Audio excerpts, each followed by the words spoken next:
When we got married, ang covenant ko is with my wife.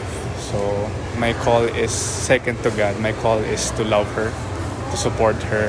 Simula ng mag-asawa, ganito na ang pinanghawakan ni Rael. Ang mga ito, nadagdagan pa ng magbunga ang kanilang pag-iibigan. Ito ngayoy 2 buwang gulang na sanggol na si Baby Abiel.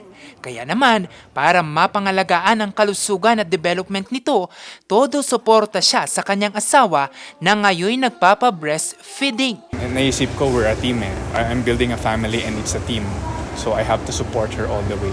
Practically, cook food, wash the dishes, syempre maglalaba ng damit and everything. Tapos kung kaya, ako na magbubuhat kay baby kung hindi na siya nakalatch.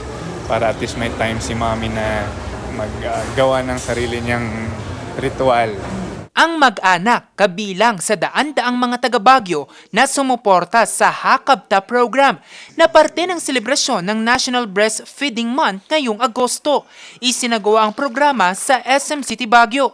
Ang programa, bahagi ng patuloy na paghihikayat sa lahat ng ina na sumailalim sa breastfeeding. Sa tala kasi ng National Nutrition Survey, lumalabas na 5 mula sa 10 bata mula pagkasilang hanggang 2 taon ang sumasailalim sa exclusive breastfeeding. Mahalaga pa naman ito sa mga unang 1,000 araw ng mga bata. Yung colostrum natin, yun yung yun ang pinaka-importante na patak ng gatas kasi it contains mostly antibodies.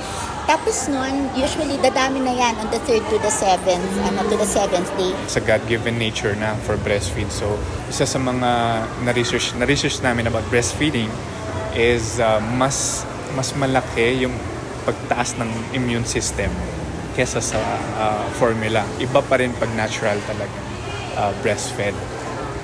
Gawa ng Diyos eh.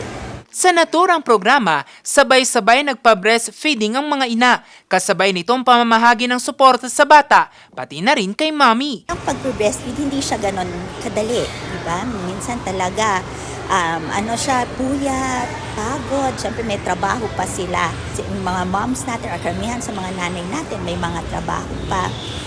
Pero it helps, aside from sa support from yung kanilang mga families, it also helps na may support galing sa komunidad. Ipinanawagan naman ang suporta mula sa pribadong sektor sa inisyatibo, lalo pat nananatiling hamon ang pagkakaroon ng mother-baby lactation-friendly station sa rehiyon. Especially guests of hotels, guests of malls, no? Yung ating mga customers sa malls, kung pwede sana mabigyan din sila ng lactation station para they can properly breastfeed their children. So we need to support this.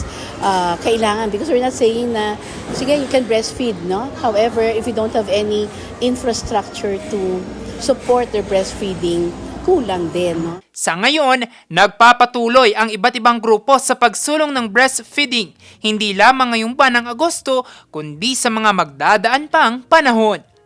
Jose Robert Inventor, Nation on the Move!